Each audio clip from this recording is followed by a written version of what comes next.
Hello and welcome to the program. I am Suren.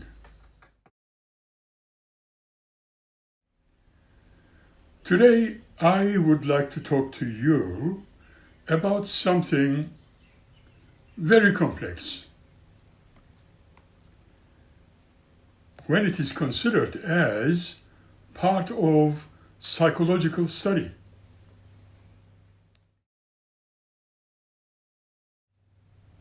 According to an online study, what one discovers, which is not necessarily psychological dispositions of, or maybe because of some afterlife believers' claim, although I have my own doubts.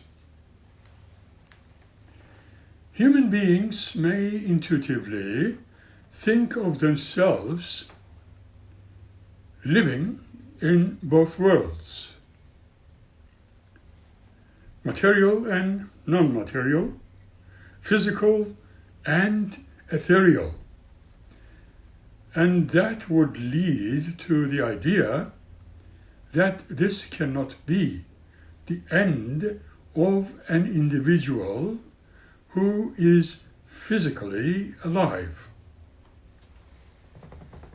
However, the excellent point is that afterlife believers could assist people cope with the death of a loved one, probably believing that it is not the end of existence.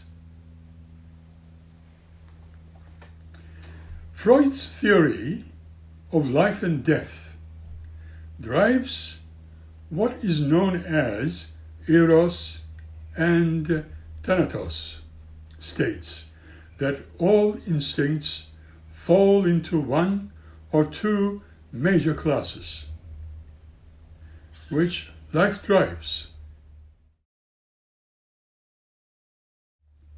Remembering, studies suggest that brain activity may continue for several minutes after death. But it does not mean the person is aware of that they have died. Paul Rozin, a professor of psychology, explains it in a beautiful way. The notion of the afterlife is as puzzling as it is necessary. While its existence, the existential dread of annihilation, and we cannot grasp the position of the afterlife in relation to other forms of time, and how the existence or afterlife relates to the lives of others.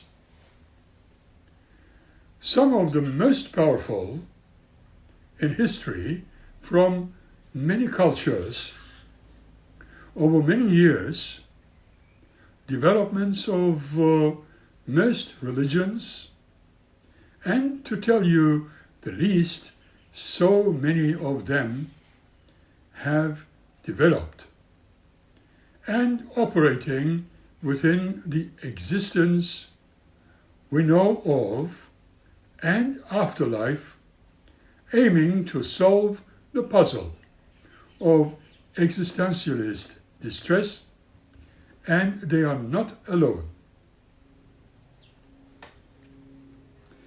One thing is certain,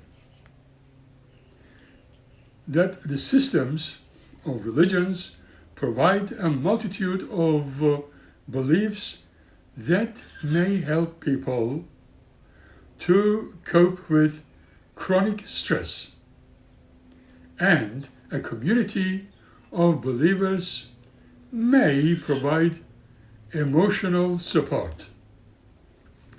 Certain religious practices, such as prayer and meditation, may also help to manage their negative emotions.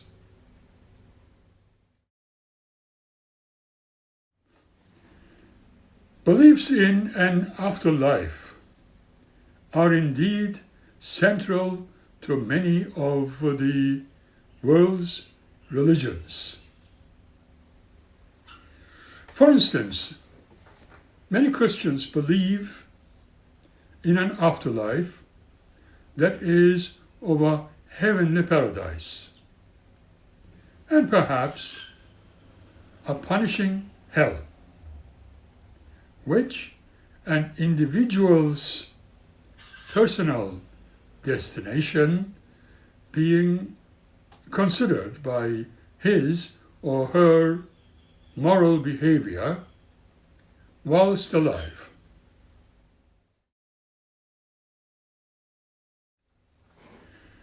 There are traditional beliefs in an afterlife, where we hear often that some individuals, that is deserving to be rewarded and reunited with their loved ones, may provide people with emotional losses and a way of positive reinterpretation of the death and accept the human inability of continuing with the known system of bodily breakdown of the loved one. The concept of good people being rewarded may help the sadness stricken to cope with their loss. In fact, afterlife beliefs may protect intruding thoughts which might be very similar to post-traumatic stress disorders.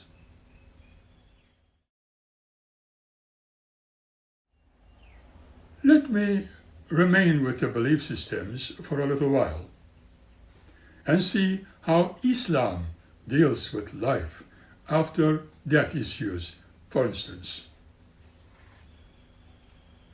Islam believes that all humans following the right path, like Sharia law that has been set out for them, are able to live an ethical life.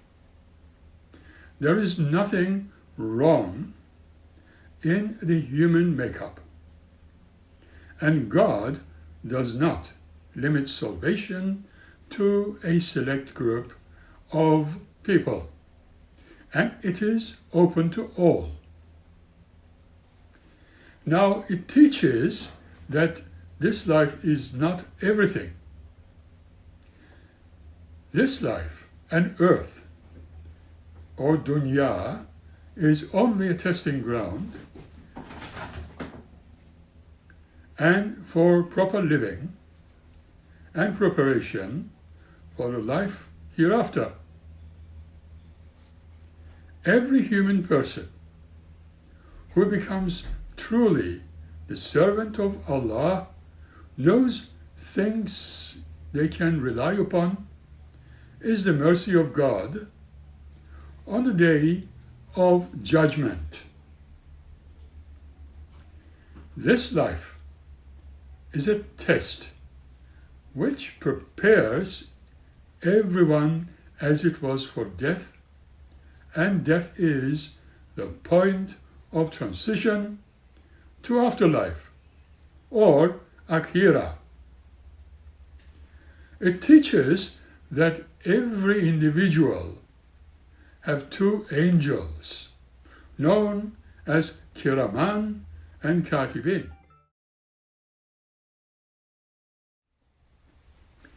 When we are gone, there's nothing more we can do.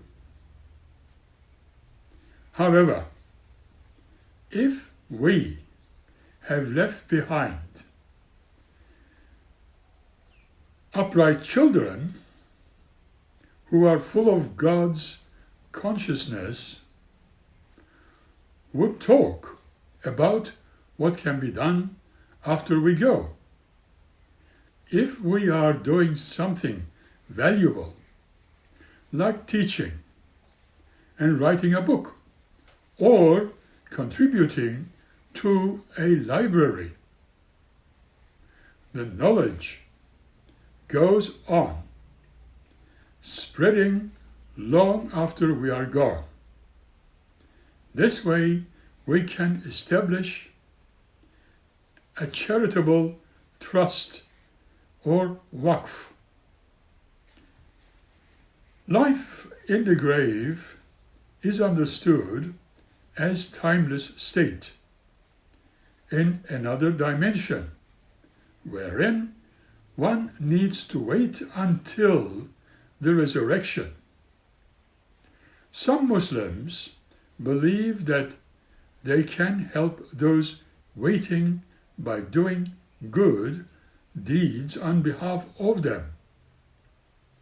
One way of glimpsing this is known to be Miraj, or the night's journey, or the ascent to heaven, as Muhammad Hazrat did.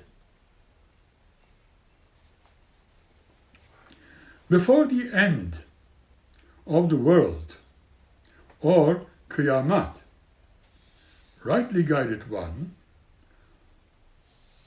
Al-Mahdi is identified as the return of Imam number 12. Interestingly also, that Jesus too will return to earth then, and there will be great battlemen to defeat the evil who is under leadership of Al-Dajjal. At the end of the world, all humans will perish, and then will come the sign for general resurrection. All will rise from graves in new bodies, and the final judgment will take place before Allah. There are two hadiths. When Allah decreed the creation, He apparently pledged Himself by writing in His holy book, which is with Him, "My mercy shall overwhelm my wrath." Almighty Allah has said, "O son of Adam, so long as you call upon me and ask of me, I shall forgive you for what you have done, and I shall not mind.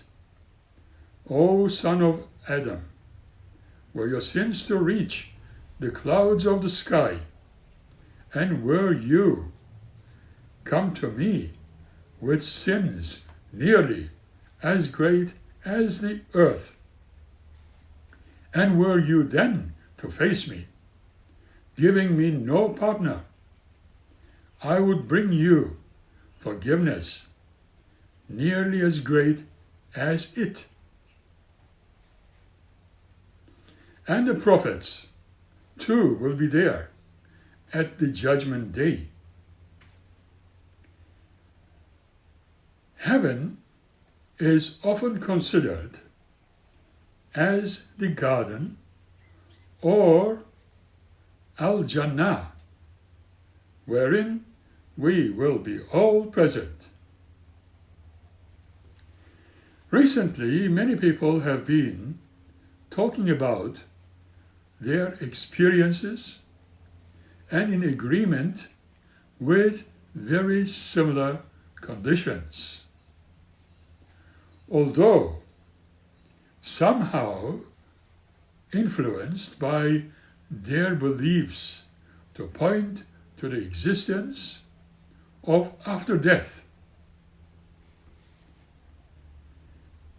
Are they all right? Or are they perhaps altogether wrong? These are the questions we need to answer now. However, imagination is one of the greatest assets humanity has got. It is the ability to form mental images which are not necessarily present or have not been experienced. It is also the creative ability to form ideas or images for intellectual, artistic, and inventive purposes. In fact, imagination may involve 1. Recreating the past experiences. Vivid memories can be created with imagination differences. 2. Creating brand new experiences. In fact, imagination can involve creating completely invented sceneries. 3. Imagination can be used to represent possibilities other than what is actually happening. 4. Imagination can be used to represent perspectives. Imagination is involved in many other human activities. 1. Mind reading. Philosophers about mind have studied hard and long the role of imagination in doing so. 2. They have also studied and discovered all of imagination in pretense. 3. Philosophical associations have studied the role of imagination in creating and engaging with different types of artworks, such as performing ones, singing, playing an instrument, painting, and sculpting. 4. Epistemologists have studied the role of it in theoretical thought experiments. 5. They have also studied the role of imagination in practical decision-making. 6. Philosophers of language have studied the role of imagination in irony and metaphor. Imagination can be a way of escaping negativity and moving towards healing.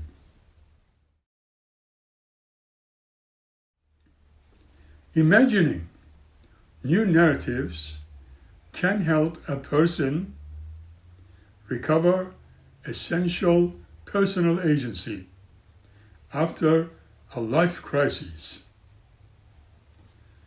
When one considers Someone like Albert Einstein, who once said, imagination is more important than knowledge. For knowledge is limited to all we now know and understand, while imagination embraces the entire world. And to know and understand. Through imagination, we can explore ideas about things which are not yet physically present, ranging from the familiar to the never before experienced, such as an alien spacecraft, for instance, appearing in the skies.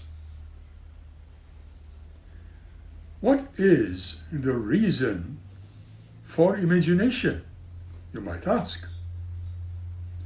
Well, imagination is not dependent on external sensory information, taking from what a person can see, hear, feel, taste, or touch in that moment.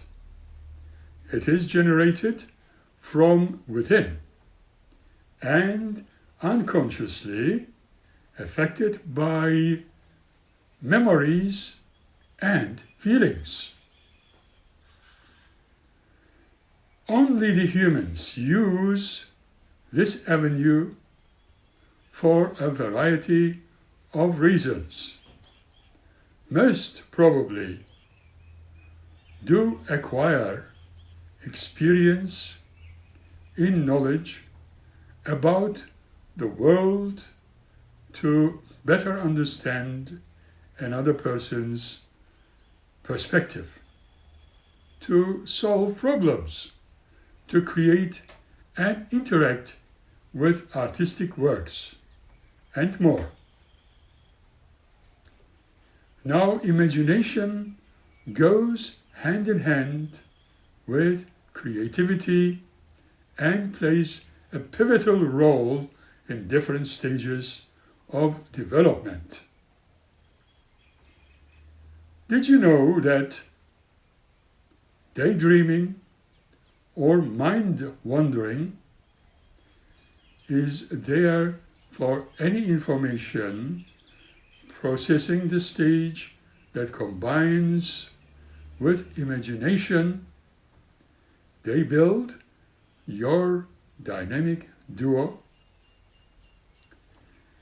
Being more imaginative allows a person to make creative connections and influences using their past experience and knowledge base.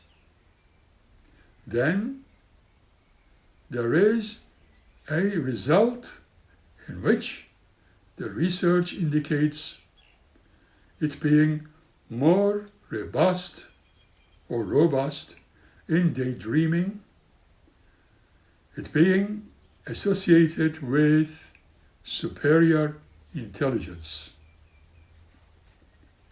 For the most part, having an imagination is very beneficial to life, lending you a great assistance of perspective and helping you achieve lofty goals. Believe it or not. But can it be harmful where imagination is mistaken for perception? Question. Whenever someone struggles with the ability to differentiate between what is real and what is not, electing mental exertion can lead a person to react to an emergent fear, like, for example, a plane crashing, for instance, and frequently leading to great stress, anxiety, fear, and trauma.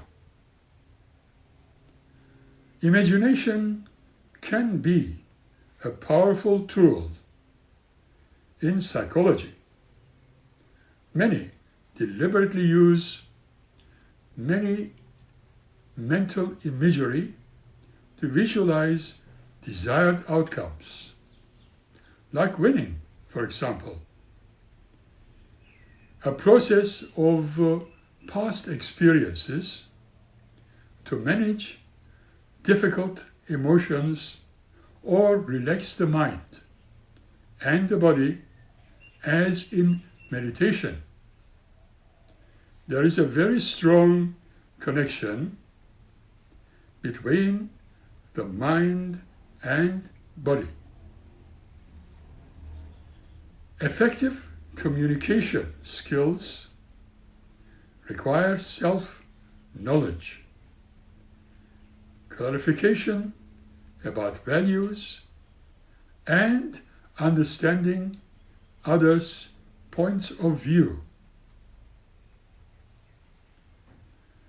It is only too easy to cope with life's challenges by using dynamics reflective of childhood innocence and hope that they will be effective in adulthood. Remember the sentence, "My very educated mother just served us noodles," and hope you remember all that is in geography class, perhaps. New research shows that the thoughts experienced while listening to music are shaped by the style and emotions of the music and the culture of the listener. In fact, certain styles of music truly has affected my art work in the past when painting or sculpting. Studies also show that both sincerity and insincerity, like prosocial lies, flattery, and fantasies, sometimes strengthen the romantic bonds. Discover how emerging imagery can boost your emotional intelligence and leadership skills, helping you navigate tough situations with empathy, building trust, and improve team collaboration. In life, most people have such goals that they know they can achieve. Now, setting of the impossible goals can help us push beyond our preconceived limits and accelerate our growth. Researchers explain that the emotion of awe encourages imagination and cooperation. It inspires us to think beyond what we know and to feel connected to others. If in your mind's eye, then as in seeing is believing, you can simulate reality, and in a sense, it will take you there. However, there is something called after-death communication. It is not just imagination or hallucination. It is, however, a phenomenon where people experience signs, messages, or experiences that they attribute to deceased loved ones. And it can occur in people of all faiths, all beliefs, as well as agnostics and atheists can experience. After death communication, or ADC, can include the feeling of the presence of a loved one, receiving direct communication, or learning details about their lives. ADC can happen outside of grief and bereavement. Some people who have never known to see deceased person can still experience this. Seeing can be a part of personal growth and can provide essential comfort and healing. Some say that ADC may have emerged in our modern ages, or perhaps even as a part of the New Age philosophy. Is it, therefore, possible for our loved ones to communicate with us after death? It may be a sensory experience like smelling or hearing. For example, smelling their perfume, being touched by them, or hearing them called directly, so that people may feel deceased friends and relatives are contacting them even through animals or by symbolic means. New experiences can occur. Besides, when seeing the deceased person, it may be a strong feeling that they are nearby, watching or helping. It may be sensory experience, like smelling or hearing them.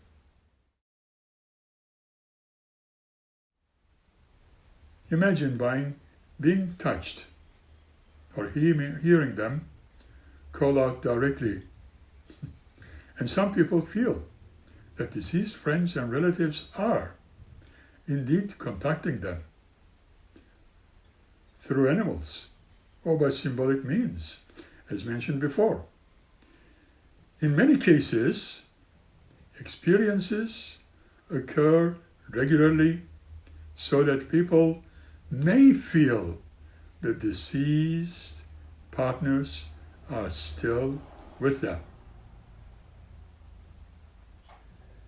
Some indeed say that the simplest explanation would be that these experiences are only wishful thinking self-delusion or hallucinations. But some of the communications are difficult to dismiss in this way, since they involve deceased people passing on messages, which will lead to even phone conversations, which may be relevant, or the information that was later confirmed. In one study of 1667 after-death communications by researcher Ken Vincent, around a fifth were found to be evidential in this sense, with three different types of evidence. First, there were experiences in which a person sensed or saw, like in a dream, the death of a person, and found out shortly afterwards that they indeed had died. The second, some experiences provided evidence that was later confirmed, and in one example that was offered to the author, a grandmother of her grandchildren was in danger from her violent boyfriend. After some tribulation, she spoke to her granddaughter, admitting that her boyfriend had made death threats to her, and she split up with him shortly afterwards. Thirdly, it was found that in some cases the experiences happened to more than one person. There are many more examples of this phenomenon, which cannot be easily dismissed.